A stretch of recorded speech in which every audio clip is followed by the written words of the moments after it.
Hi Flosstube, this is Tricia Wilson-Nguyen, and this is another episode of Travels with Tricia. And in this episode, we are going to be talking about Martha Edlin and her fabulous casket and sampler and embroideries and my pilgrimage to see where she was born and where she died, and also to see her actual embroideries again. I'm going to go back. It's the first time I've seen them since COVID, and since I've been doing a lot of research on her. And so I'm going to take you along with me in my backpack to see what I saw. But first, what there is going to be in this episode? There are three things that are going to be in the episode today. First, I'm going to talk about a mini course that I have developed around Martha Edlin. I'll tell you about this in a second. So I'll tell you about the mini course. Then we're going to get in the backpack and we're going to jet off to England and tour around and see what I saw while I was there, plus a few extra things that I may have taken a look at in the gallery because, you know, it's kind of a yummy place and you see things that you're just like, oh, I gotta do this. I gotta look at this. So those are bonuses. And then I'm going to return back to here where I'm sitting right now, and I'm going to tell you a little bit about how I have been doing the detective hunt for Martha's life story. I've been getting a lot of questions on the side from people asking me, well, you know, what book did you find that in? And it's like, it's not in a book. It's definitely not in a book. So how do I find actually these pieces of the women's lives, and in particular, how did I find Martha's life? Once I found this right here, which is, I don't know if you can see it, how well you can see it. This is the London trade token that her husband had minted. Gotta put it in front of my face here. And once I found that, it has a piece of address on it, and that, which is on this side right here, this other side right here, and once I found that, I was able to uncover almost all of her life. And I've heard from you, a lot of you, that actually your husbands are watching. I'm like, okay, and that they're very interested in all those types of details. So, okay, I'll add some of these to it. So, first, let me talk about the mini course about Martha Edlin. So back in October of 2022, I had really kind of pulled together most of the research on the biography of Martha Edlin, and I did a talk at Winter Tour. And I really wanted to go out immediately and start lecturing on it and things like that, but I couldn't because all the photographs, you know, her embroideries are in a very dark case, as you can see in a minute, as well as half of them are actually in storage. And so you can't get access to them to take photographs. If you take photographs, because I did take a tour group there, we have to sign things that we won't use the photographs. So essentially, I couldn't give the lecture without the permission of the Victoria and Albert Museum. And so I got permission for the Winter Tour lecture, but I have been, almost badgering the image rights department for permission. And the only way I was able to get permission was to pay thousands of dollars to license the images so that I can actually give a lecture on Martha Edlin's biography. So it has to be a mini course because of that. I can't put it on YouTube, and there would be no way, I would never be able to afford the rights to be able to put a picture, you know, that they own out on YouTube.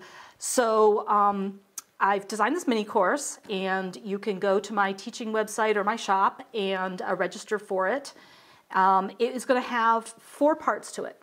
So, and it's launching now. So the 4 parts are that first, you have a 50-minute video on Martha's life with maps and houses and, a level of detail that you are going to be stunned by. I even have the story behind her own words where she said, you know, that in this particular lawsuit, it was the great misfortune. So I even have the story behind that. But I have her own words. This is an embroiderer from the 1600s. And I have her own words even, which I think is just amazing. And I've told this story, you know, at parties and things and people I know around here. And it's really funny because one of them actually said, "Oh my God, that's like the 17th century equivalent of like sex, drugs, and rock and roll." And I'm like, yes, it is. She had an exciting and interesting life. She wasn't this like, quiet, demure, ignored, woman in a corner doing embroidery. She was out there in the middle of London, in the middle of where it was happening. The film Hamilton, I mean, the musical Hamilton, was she in the room? In some cases, she was in the room where it happened, which is pretty darn exciting to know that about this little girl who did an embroidered cabinet and all kinds of little embroideries. So a 50-minute video on that. Then there is a 45-minute video really going through her embroideries with kind of a fine-tooth comb, like looking at them and thinking about how is the teacher going through this progression of projects with her, and how is her own creativity being exhibited in these pieces. And so that's about a 45-minute video going through everything that was in the cabinet, plus the jewelry box that ended up at the Victoria and Albert Museum, including some of the little miniatures, which are really cool. And so after that is a project that you can download. And so here is the project that you can download. And it's a little ornament, and it's worked in long arm cross, and it's not exactly a motif from her piece. It's very similar to it, but I had to change it a little bit. And this ornament is done in filament silks because she stitched in filament silk.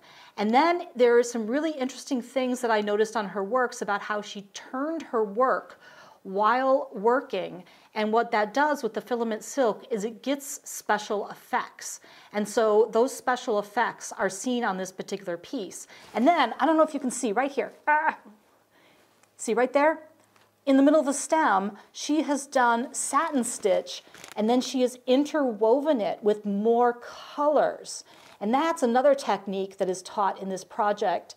And then, of course, some really interesting fibers around the outside. This is silk facette, and that is silk lacet around the outside just to make a nice little, cute little decorative edge. So this project is downloadable as part of the mini course. And then if because it's something that you can do counted work with a lot of different types of threads. So if you can potentially do it with things that you own in your stash, or if you're interested in this particular kit, I have, and here's the silks from it. I happen to have a certain number of them in the shop at the moment. I can get more made, but you can grab that with the linen and all the finishing materials, etc. Then there is a 20-minute video on filament silk itself. Like, what is filament silk? What is spun silk? It wasn't, all the girls in the 17th century were taught how to stitch with filament silk because that was the only thing that they had. They had wool and filament silk. They didn't have DMC floss. So, they learned how to do that. They were taught how to stitch. And I happened to be taught how to stitch with filament silk when I was 12 because, as you remember the story back before, I was taught to be a Japanese embroiderer, which uses not just filament silk, but untwisted filament silk. And so, it kind of sticks to your hands and all of that. And I was taught how to actually work with it.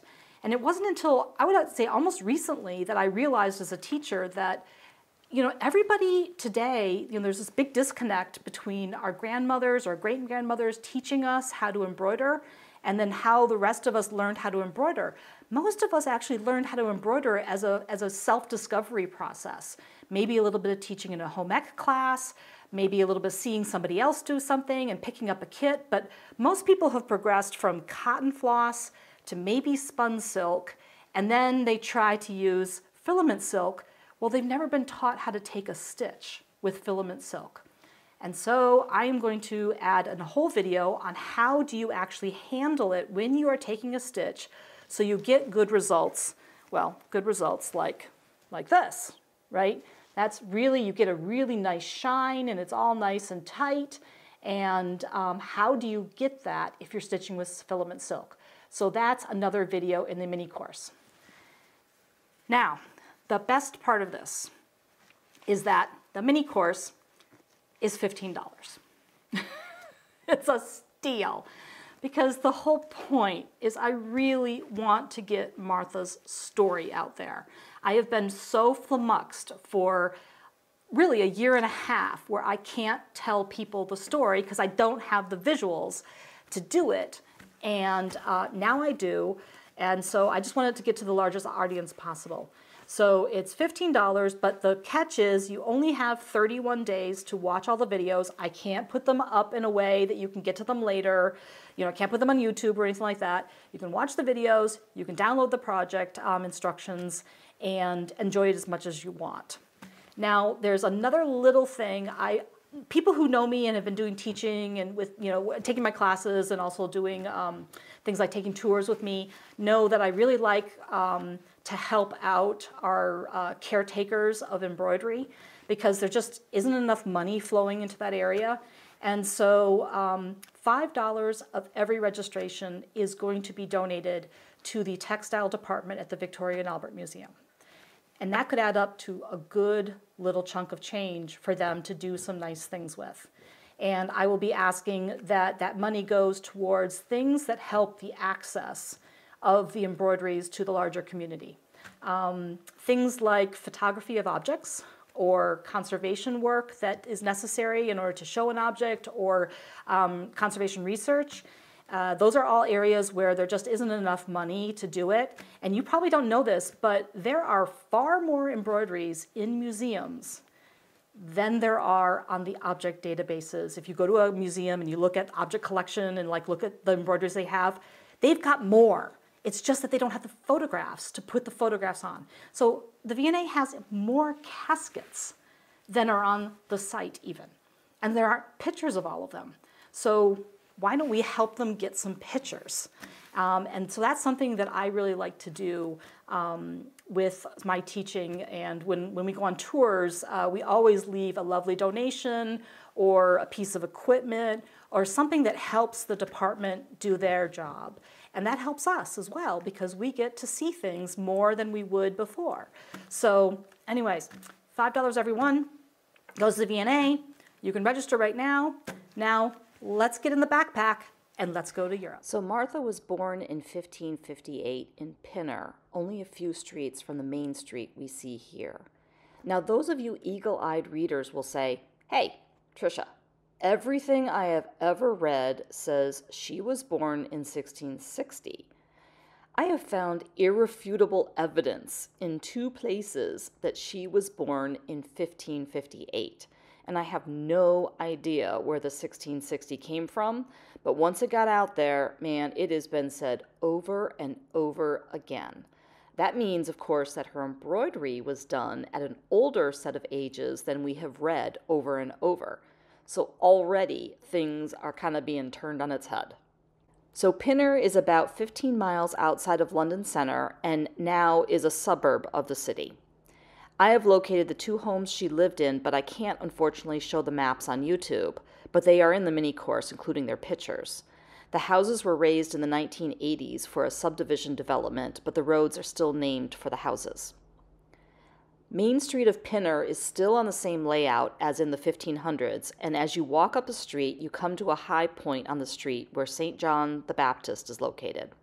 This is where Martha was both baptized and buried.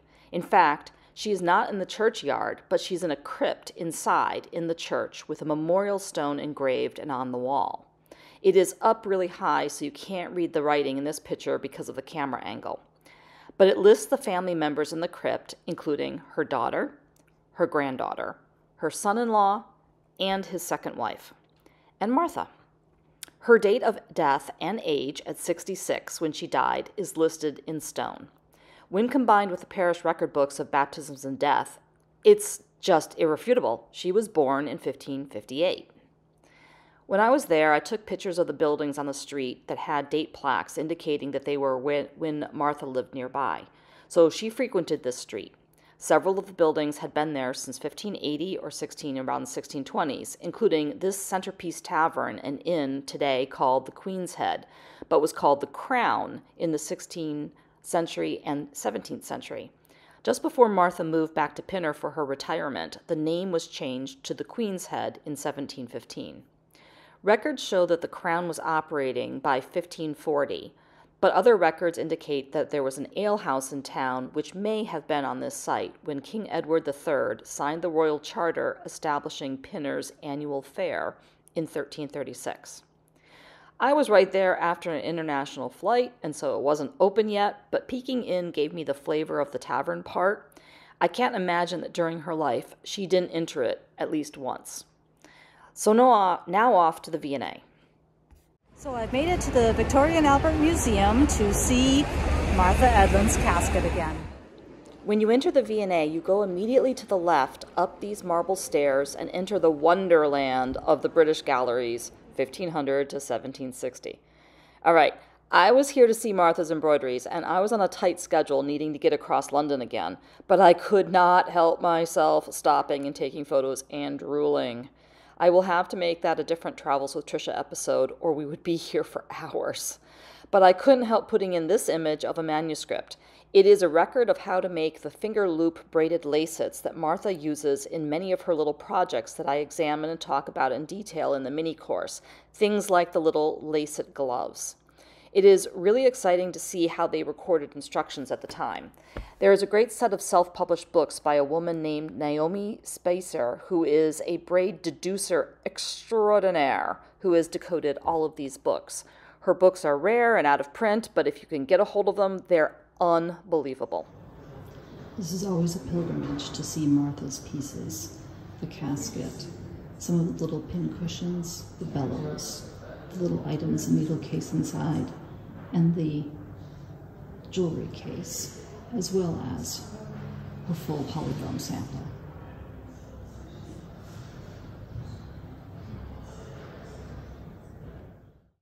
So I just sat on the floor for over an hour and stared at her pieces, thinking.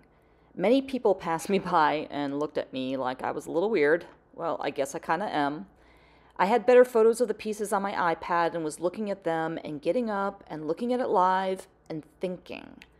Thinking about my impressions of this polychrome band sampler worked in untwisted or lightly twisted filament silk and seeing the amazing shine off the bottom bands of the piece. I was looking at the spot motifs at the bottom. Then the luminosity of the silk satin pincushion here to the left with the counted work on it. And her flame-stitch pincushion and the little bellows purse lying here.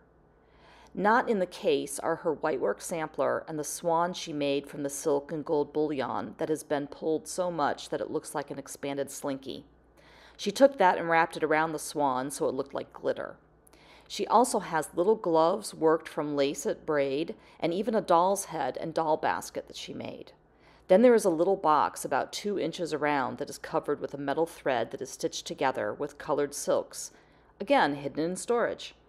That same technique, though, was used on this blue needle case here down next to the casket. And this is only half of the small silver items that are in the box, or were in the box. These are the ones that were dated to her time as a little girl. A locket and 2 medals, one with King Charles on it, a bodkin with her initials M.E., and a set of grooming items like an ear spoon and a file with M.E. on them. Then there is a tiny set of silverware and plates that fit into a little silver box. She also had a bunch of silver miniatures which have been dated to 1720s, like a teapot, a coffee pot, a chestnut roaster, candlesticks, a pot, and much more. These would have been purchased later and were put in the box by her or her family members around the time she had granddaughters who would have been interested in playing with them. Of course, I had to stare at her casket and think about it as now I had worked 3 of my own, and you just look at things differently after you have made one. And the same with her beaded jewelry box. Again, I sat there and I stared at it, contemplating the other ones known and Rachel Kinnison's keen observation that Martha's is the only one known right now of this design. All the rest have the same design with a king and queen on top. So why is Martha's different? And it is the only one that is different, or is it the only one to survive? And sitting and thinking, well, I saw something new. One interesting thing I've never noticed before is how she uses the same motif on the bottom right of her sampler with the little flowers and the 3 petals, three leaves in the corner. And she uses that again on her small little pincushion. And then again, right down here on the front of the casket. For two of them, they've been stitched with a waist canvas onto the Duchess satin, silk satin, and the other is a counted piece. So here you can see those motifs a little more closely. You see the little three-headed flower that's worked in a counted technique over two or over maybe three, can't see it very closely, threads on the bottom corner of her sampler. And then you see it repeated again on her silk satin pincushion. So you could think, because even though the silk satin pincushion doesn't have a date, that it was done afterwards, after the sampler. And it's done in tent stitch with each stitch equaling 1/4 of the stitch that was on the sampler. And it's pretty close. It's not exactly the same count. I tried to graph these as the sampler. So she was probably working from the sampler where she had worked from something, I don't know what, maybe a chart that her teacher had given her or a different sampler she had taken it from. But this now seems, this pincushion now seems to possibly be an experiment, a preparatory piece that she worked to see if this was something that she wanted to do more of, because the motif shows up on her casket, as I just said before, and it's really center underneath the keyhole. Of course, keyhole went through it, but you know, but maybe that that pincushion was, as I said, a little experiment for working the casket. Martha repeated other elements from her pincushion, such as the rose and the small blue queen stitch flower on the lower corner onto her casket. You can see the small blue flower above the lion. And onto this side, you may be able to notice the rose in between the camel and the leopard. And then off onto her beaded panel, you see them right at the bottom. Right there.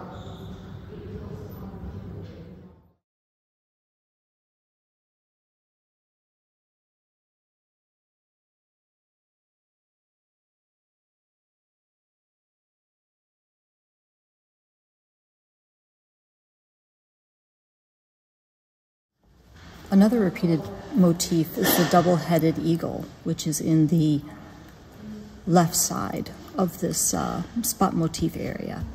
That ends up on the top of the pincushion as well.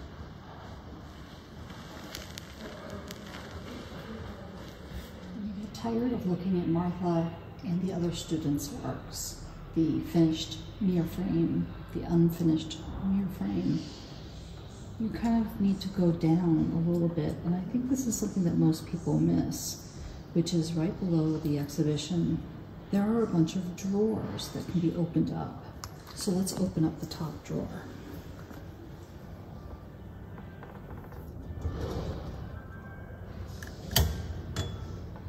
What you see is some absolutely beautiful needle lace in this drawer. Some of these are some of my favorites. These are done in Punta Aria, which is freehand, and then some done on the linen grid, and then some not done on the linen grid. So this whitework band sampler is amazing. It has fabulous cutwork bands where the linen has been secured first with a series of stitches around the rectangular area to be cut out, then stitched to a piece of parchment to allow the linen to be cut, and most of the linen warp and weft is pulled out. The parchment remains on a few unfinished pieces. Then the remaining linen is wrapped or needle woven, and extra threads are thrown back and forth across the empty squares to make new threads to needle weave or wrap to make a scaffold for the pattern to be built on using needle lace stitches like buttonhole and Venetian point. All of this really required a teacher to guide the students through the techniques and, more importantly, the thinking process of how to look at a pattern and decide the series of steps they would go through to build that pattern, basically in air. You don't have anywhere to hide the beginning or an end of a thread and can't carry it to the next spot if you haven't already thought about the next about 10 moves ahead in the process of forming the shape you are working on. You need to plan where you're going to start and stop so you can lay the thread down in an unworked area so you can then later cover it up by a wrapping or needle weaving of some threads, often because it's too hard to slip the needle under the tight wrappings. I teach an 18-month class on this series of techniques, and what I found was that you have to teach the theory versus teaching how to do a specific pattern. The reason why is that you can't predict how long of a thread a student cuts off or the thickness of it and how fast they will use it up. So you have to know the theory instead of blindly following a cookbook. So this must have been the way it was in the 17th century. So the girls who did these cutwork or punta and aria works are really being challenged to be little engineers about their embroidery. It's lots of thinking. It's not impossible at all, but you do have to kind of think about it. This sampler is great because we know the pattern book she used because there are extra pieces of needle lace worked from it that are sewn onto the side. These are worked just by couching thread onto a piece of parchment paper and foregoing the linen. When you wanted a more organic form like these arches instead of squares and triangles, you often got rid of the linen. This piece is extraordinary. On some whitework band samplers, there are these types of designs, and they're included as a full band. There's no linen in the middle of it at all, except the linen that's around the edge. So no linen was used in the construction. And then there are about a half dozen of these panels with the same images on them that weren't worked as part of a sampler. They were done separately on a piece of parchment. This is the Judgment of Solomon, and it incorporates pearls as well by sliding them onto the needle as the needle lace was being worked. Look at the woman on the left to see her dress, and you will see pearls on it. While the main panel was worked on a piece of parchment, several others were used as well to make extra parts that would be then taken and sewn onto the main lace panel to make a raised and detached pieces that could move as a white version, really, of stump work. This panel is so delightful because of this. The tent curtains, the flowers, the details of the women's dresses, all of their hands and collars, it really just goes on and on. In my whitework course, the last project is a scalloped piece of lace like that is attached to that band sampler, but I included areas with pearls and three-dimensional pieces so students could explore that concept. This last piece of Adam and Eve in the Garden of Eden is really amazing. They say that it's initialed BEB. I can see the EB, maybe the B on the other side is for the B, the extra B comes from. But anyways, it was worked by that individual and she used some gold threads to highlight her initials in the sun. It is funny, if you really kind of take a look at it, it's really contemporary looking, like almost 1960s, like a piece of art from 1960s, but it's definitely 17th century. There just has to be a story behind this design with its composition of the animals and flowers standing off the four edges around the outside. Like, what is this thing? Was it done by a young girl who just went nuts, loving needle lace? Or is it a woman later, artist, who kind of continued her love of needle lace and expressed herself? It says around it, all Adam's glory and poor Eve's was done betwixt a rising and a setting sun. So, kind of a poet. There are possibly angels at each corner. Interestingly, and you might have to go to the image I will link in the notes to see it, but at the top is the royal lion and unicorn, but around a Scottish thistle. This one is really a conundrum, but I'd love to think about it more. Goodbye, Martha. It's been great bringing you back to life. So I hope you enjoyed that trip to England to see Pinner and to see all the embroideries in the case. Of course, I couldn't show you the ones that weren't in the case, but if you go to the mini course, you'll be able to see those and a lot of description about them. So now, where do I get this information? I know I talked a little bit in the previous portions while I was in England about how Martha wasn't born when they say Martha was born. So how do I start getting all of this kind of information together? And it's like a big Sherlock Holmes hunt in a way. History detectives, things like that. So when I was interested in looking into Martha Edlin, it was really because I wanted to understand her family's economic class, because I'm working on a much bigger project with, as you see, the caskets here, trying to understand them well enough to be able to say, why were there so many of them in the 17th century that were made? They were expensive, and I don't know if you really realize, but there had to be an entire industry in London area developed just to have those made, because a girl didn't like get a little kit of wood pieces and put them together. This is like, they were oak law. Well, actually, in fact, it wasn't oak. It was a different wood. It was Scotch pine, because we did the analysis of the wood, which I know I'm going to tell a story about at some point. But they had to actually like split the wood and make boards, and then continue to go down the cabinet making process to make the cabinet. This isn't just something that a couple little girls decided they were going to do, or maybe a teacher. This is like an industry. And I had to reproduce this industry to be able to reproduce these right here. And so I was like, well, who's commissioning them, if you want to call it that? Or who's going to the schools?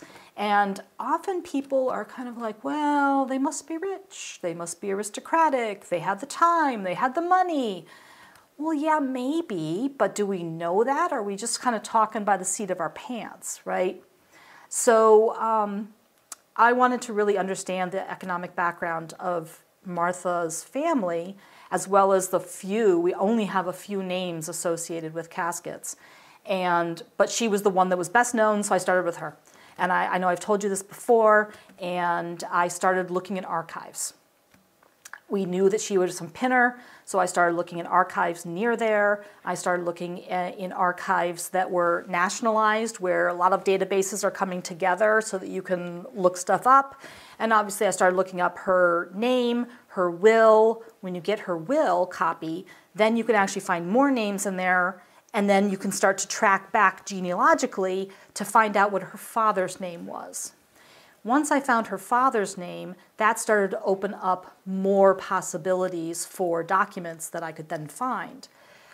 So when you find a document, you pretty much have a record number, and you have a document name, and maybe you have a very short description from the archive of what might be in that. I had a little bit of a camera issue there with some batteries, but back. So when you find a document, now what you have is a document number in the archive, and you have some names on it, like maybe they are plaintiffs or defendants in a legal case. Maybe you have a title, and sometimes you're lucky enough for it to say something like, oh, this is a dispute over land. So now what you have to do is you have to type out a little form and ask the archive to go find it in the archive. And you pay a lovely little fee, like $12 or something for that, because what they do is when it comes up in the queue, it could be a month, 2 months, 6 months. And during COVID, it could take a really long time because so many people were, couldn't go into the office. Some were doing research and therefore asking for lots of documents. But anyways, they go into the stacks, they find the parchment. And then they come back to you, they read your question, because maybe sometimes you'll say something like, oh, I need to know if it has this name in it. I don't want it if it doesn't. They will then send you a note that says, okay, it's 3 pieces of parchment, they're this big, and for conservation reproduction, because they can't just slap it on the Xerox machine right for you, is that what they'll say, okay, we have to take high resolution pictures with the large format camera, and it's going to cost you, whatever it is. Sometimes it's like 35 pounds. That's when you're like, yay! Sometimes it's 300 pounds to get the pictures of the documents, because maybe there's many of them, and they're all stapled together. They're not stapled, they're kind of like stitched together, and it's really kind of a funny look when you see them all. And then they'll tell you it has a tear, or maybe missing a corner, or that there's a fold in the parchment and they can't iron it out or anything like that. So you're going to get what you get. And you say, yes, please do that. And you send them the money, and then it goes into the queue. And it can take another 1, 2, 4, 5, 6 months for all of a sudden the pictures to come to you. And then you take a look at the pictures and you start like scanning for names. Now realize these are pieces of parchment. They got a hole in the middle of them sometimes. You know, because when they were making the parchment, when they were making the skin and scraping it, there's a hole in the middle of it. And they wrote around it. And so this is in script. This is in 17th century script. It's not typewritten or anything like that. And it's the scribe who was doing it, and they had their own handwriting, but there's, you know, a bunch of different scripts that were taught. So you can kind of tell what the age of the person that was actually doing it by the kind of script that they use. And they've got abbreviations and they've got shorthand in it. And if it's a legal document, there's probably a section in Latin. Well, I'm not a Latin scholar, and I'm also very dyslexic, and that causes all kinds of issues too. I could talk forever on that subject, but in order to read it, I have to then decide that it's worth it to send it to a PhD who has a company, you know, that has Latin background and that reads, you know, did all their work, PhD work in 17th century scripts. And they then tell me, well, it's going to be, you know, $200, $300, whatever, to transcribe this information into a Word document with line numbers and other symbols and things like that. And we're going to translate the Latin for you. And then I get that back. So it could be like a year. You find the document, and a year later, you have it in front of you where it's easily readable. Previous to that, I probably have taken bits of information because, you know, I've scanned it and kind of said, well, I think this name is here and this looks like this relationship. I'm not really sure because I'm having difficulty reading the script. And I will take that and then I will go back to my list of documents that I think might be, because, you know, William Edlin, there were a lot of William Edlins. Richard Richmond in London, quite a few of them. If they don't say apothecary on it, I'm not positive that it was actually Martha's Richard. Nowhere in the database does it say Martha's husband Richard. No, you have to figure out that legal case over there with Marmaduke Brown, well, that Marmaduke Brown is in this other document, so now I need to get that one because it was definitely my Richard involved in that case. So I go back and then I apply for those documents to be pulled and transliterated and everything, and you start getting pieces of the story.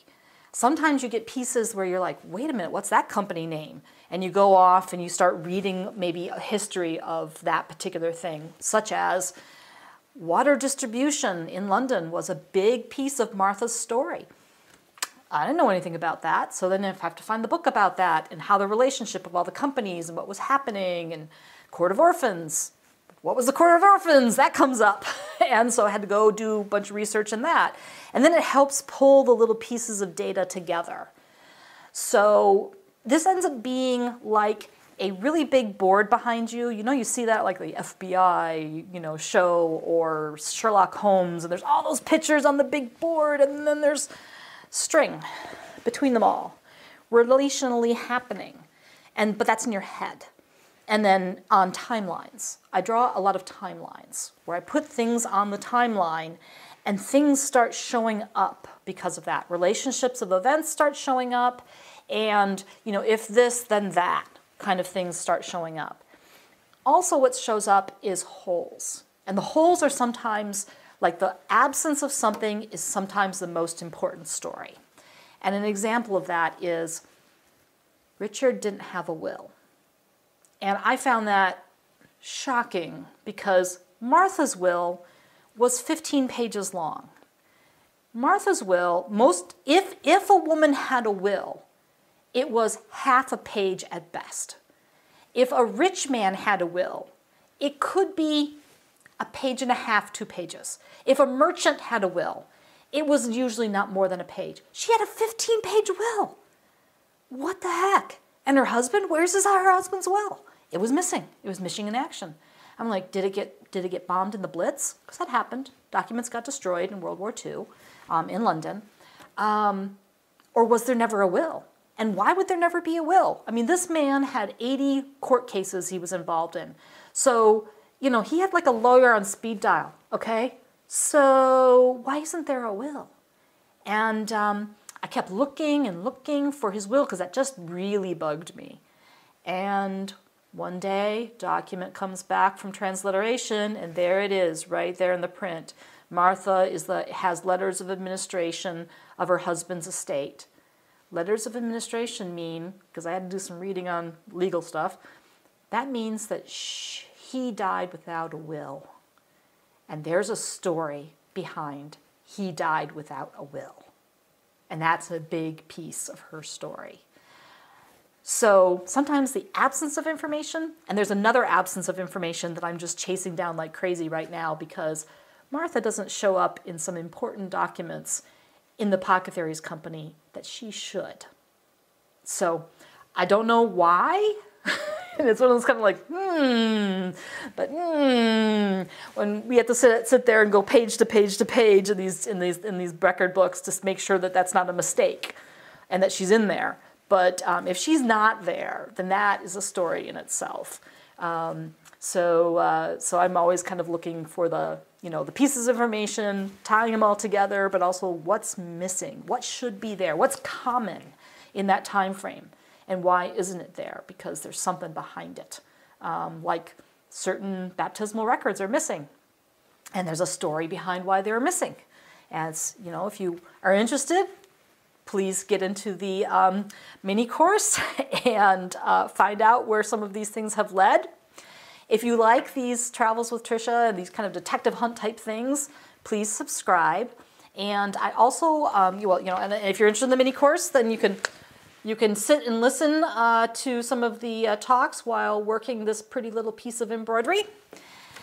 And I will give some totals on what we're raising for the V&A as the next couple, as we continue going on. Hopefully we sell out and I'm able to, go back to badgering the V&A again about please let me show this more times. That would be really cool.